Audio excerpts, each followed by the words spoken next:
بسم اللہ الرحمن الرحیم۔ السلام علیکم عزیز طلبہ، جیسا کہ آپ جانتے ہیں کہ 10 کلاس کے سلیبس میں سے ہم پہلے 4 رکوع پڑھ چکے ہیں، یعنی صفحہ نمبر 35 تک ہم پڑھ چکے ہیں۔ سوال جواب آپ کو نوٹس کی شکل میں مل جاتے ہیں۔ آج ہم آپ کی کتاب کے صفحہ نمبر 36 یعنی سورۃ احزاب کا رکوع نمبر 5 شروع کریں گے۔ یہ رکوع جو ہے وہ آیات نمبر 35 سے لے کر 40 تک مشتمل ہے۔ چونکہ یہ آیات جو ہے وہ تھوڑا لینتھ میں زیادہ ہیں، اس لیے کل 6 آیات ہونے کے باوجود ہم اس کی پہلے لیکچر میں 3 آیات پڑھیں گے اور پھر اگلے لیکچر میں 3 آیات پڑھیں گے۔ شروع کرتے ہیں آج کا لیکچر۔ بسم اللہ الرحمن الرحیم۔ انا بے شک، المسلمین مسلمان مرد، والمسلماتی اور مسلمان عورتیں، والمؤمنین اور مومن مرد، والمؤمناتی اور مومن عورتیں، والقانتین اور فرما بردار مرد، والقانتاتی اور فرما بردار عورتیں، والصادقین اور راست باز مرد۔ اب آپ راست باز جو ہے وہ آپ کے لیے تھوڑا مشکل لفظ ہے، تو آپ نے دیکھا عربی میں والصادقین لکھا ہوا ہے۔ صادقین یعنی سچ بولنے والے، راست باز کا مطلب ہوتا ہے سچ بولنے والے۔ والصادقاتی اور راست باز عورتیں یعنی سچ بولنے والی عورتیں، یعنی راست باز کا آپ جو آسان لفظ لکھ سکتے ہیں وہ ہے سچ بولنے والے، یعنی سچائی پر قائم رہنے والے مرد اور عورتیں۔ اس آیت مبارکہ کو پڑھاتے ہوئے آپ دیکھ رہے ہوں گے کہ سب سے پہلے المسلمین والمسلمات یعنی مسلمان مرد مسلمان عورتیں، والمؤمنین والمؤمنات مومن مرد اور مومن عورتیں، یعنی آپ کو ایک تو اس آیت کو پہچان کر ترجمہ لکھنے میں آسانی ہوگی، دوسرا اس آیت مبارکہ میں مومن مردوں کی صفات کے ساتھ ساتھ مومن عورتوں کی صفات جو ہیں وہ بھی بیان کی گئی ہیں۔ والصابرین اور صبر کرنے والے مرد، والصابراتی اور صبر کرنے والی عورتیں، والخاشعین اور عاجزی کرنے والے۔ اب یہاں بھی آپ عاجزی سے مراد اللہ سے ڈرنے والے، خاشعین یعنی اللہ تعالیٰ سے ڈرنے والے، اللہ کے سامنے جھکے رہنے والے، والخاشعین عاجزی کرنے والے مرد، والخاشعاتی اور عاجزی کرنے والی عورتیں، والمتصدقین اور صدقہ کرنے والے مرد، والمتصدقاتی اور صدقہ کرنے والی عورتیں۔ یعنی اس آیت مبارکہ کے ذریعے آپ کو بتا چکی ہوں کہ مسلمان مردوں اور عورتوں کی صفات بیان کی جا رہی ہیں۔ آگے دیکھتے ہیں، والصائمین اور روزہ رکھنے والے مرد، والصائماتی اور روزہ رکھنے والی عورتیں۔ یہاں سے ثابت ہوا کہ صائمہ کا مطلب ہے روزہ رکھنے والی عورت۔ والحافظین اور حفاظت کرنے والے مرد، یعنی وہ مرد جو اپنی عزت کی حفاظت کرتے ہیں، اپنی شرمگاہوں کی حفاظت کرتے ہیں، فروجہم اپنی شرمگاہوں کی یعنی اپنی عزتوں کی، یعنی وہ اپنی عزتوں کو آلودہ نہیں کرتے۔ والحافظاتی اور حفاظت کرنے والی عورتیں، یعنی وہ عورتیں جو اپنی عزت کی اپنی شرمگاہوں کی حفاظت کرتی ہیں، یہ بھی ان کی صفات میں سے ایک صفت ہے۔ والذاکرین اور ذکر کرنے والے مرد، اللہ کا کثیرن کثرت سے، یعنی اور وہ مرد، ایک اور صفت بیان کی جا رہی ہے جو کہ اللہ کو بہت زیادہ یاد کرتے ہیں۔ والذاکراتی اور یاد کرنے والی عورتیں، اعدّا تیار کر رکھا ہے، تیار کیا گیا ہے، اللہ نے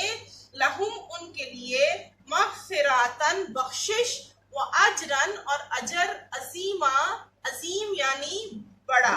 اس آیت کی شان نزول یہ ہے کہ سورۃ احزاب کی اس آیت کریمہ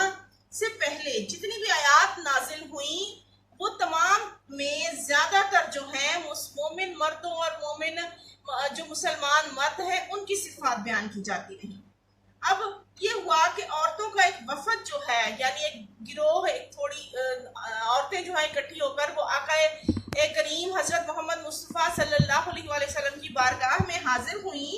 اور کہنے لگیں کہ کیا ہم عورتوں میں کوئی خیر ہی نہیں، ہمیں ڈر ہماری کوئی عبادت ہی قبول نہ ہو. یعنی اللہ جو ہے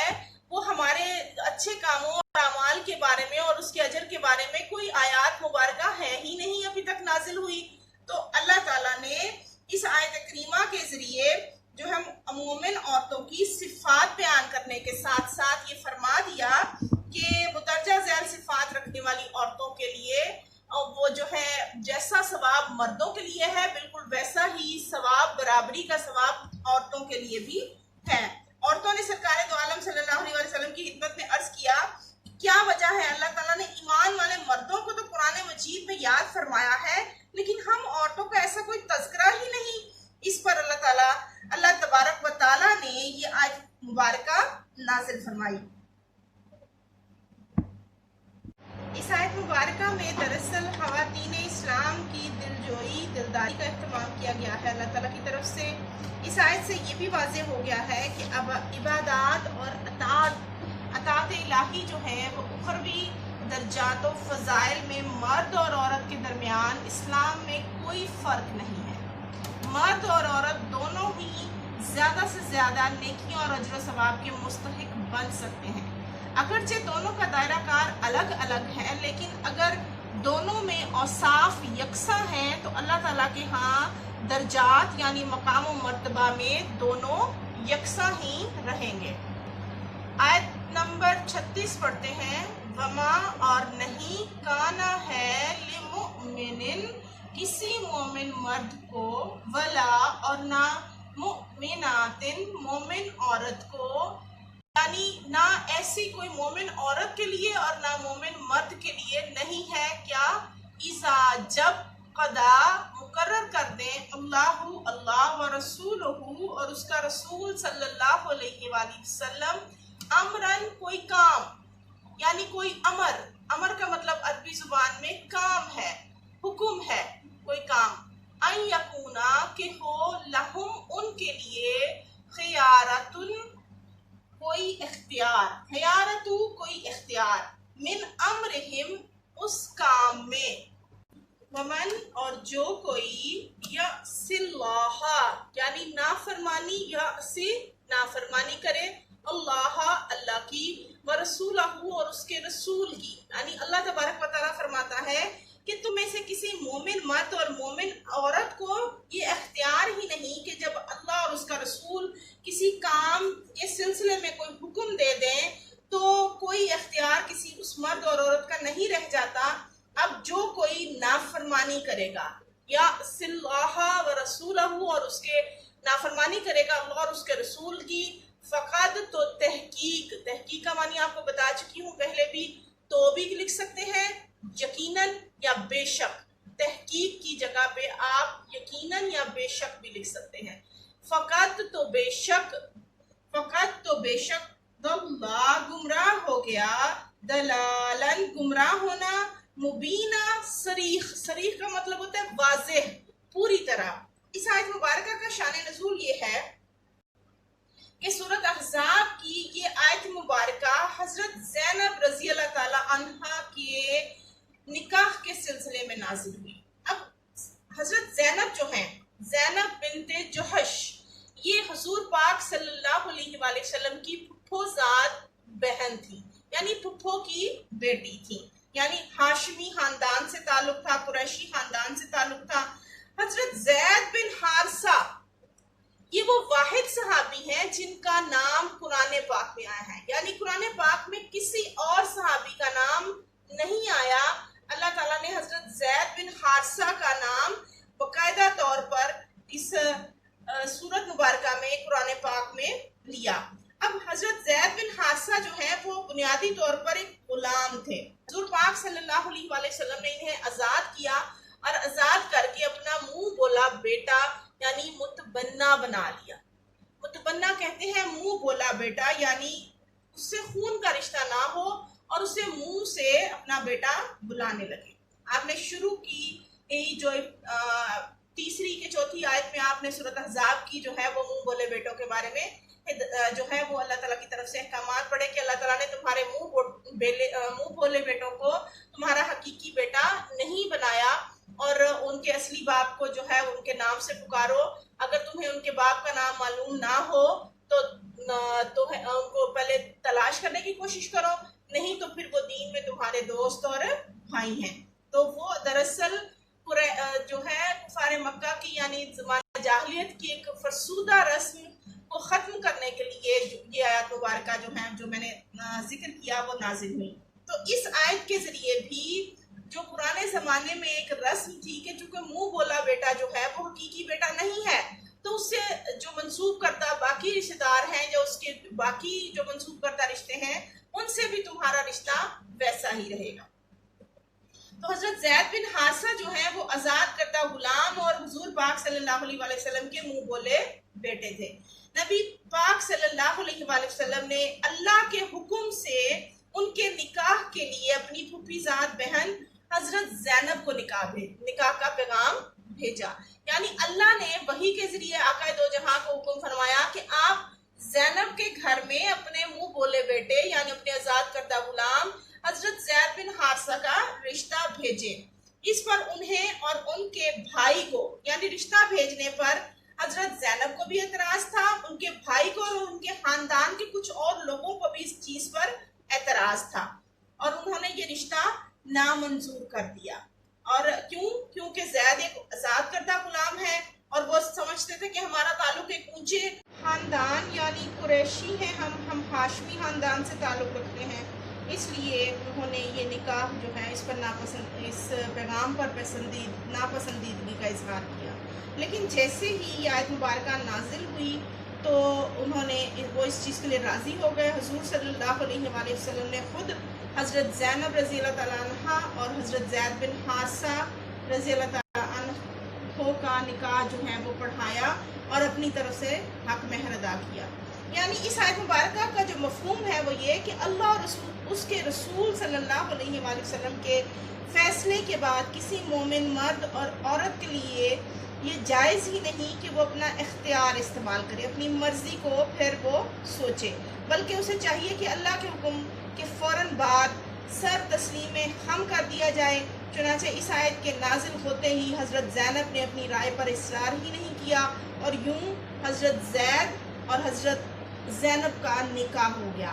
یہ آیت مبارکہ ایک اور چیز کی طرف توجہ دلاتی ہے کہ اسلامی آئین اصل اصول جو ہے وہ یہ ہے،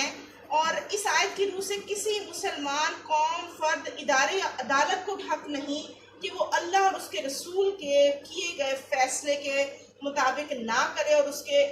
اپوزٹ یعنی اس کے خلاف فیصلہ کرے۔ اگر وہ ایسا کرے گا تو اللہ نے فرما دیا کہ وہ سراسر گمراہ ہوا۔ آیت مبارک 37 کی طرف بڑھتے ہیں۔ اور جب تقولو تم کہتے تھے، اللہ نے اپنے حبیب کو فرمایا جب تم کہتے تھے، للذی اس شخص کو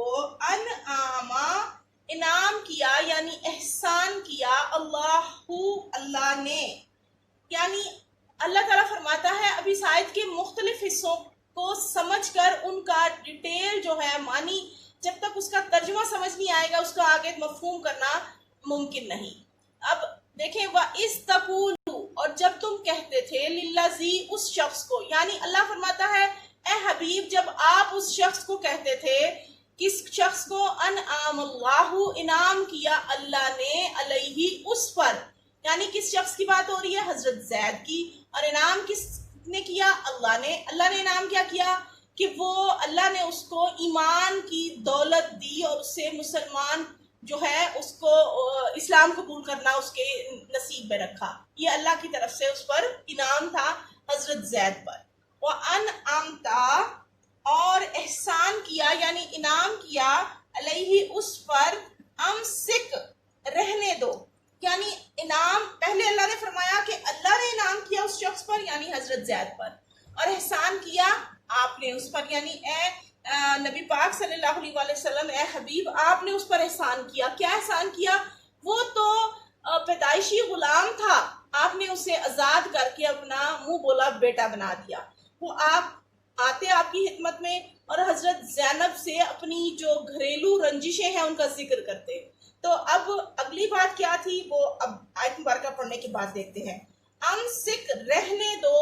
یا تو روک کے رکھ، علیہ کا اپنے پاس، زوجہ کا اپنی بیوی کو، وہ آ کر اپنی رنجشیں بیان کرتے تو آپ صلی اللہ علیہ وآلہ وسلم انہیں کہتے کہ تم اپنی بیوی کے معاملے میں جو ہے وہ اپنے آپ کو روک کے رکھو، اپنی بیوی کو جو ہے چھوڑو مت، واتق اللہ، اور ڈرو اللہ سے، اور اپنی بیوی کے معاملے میں اللہ سے ڈرو، وتخفی، اور پوشیدہ کرتے تھے تم، کیا چیز پوشیدہ کرتے تھے آپ صلی اللہ علیہ وآلہ وسلم؟ اللہ نے اپنے حبیب کو وحی کے ذریعے پہلے ہی بتا دیا تھا کہ حضرت زینب کا جو اب نکاح ہوگا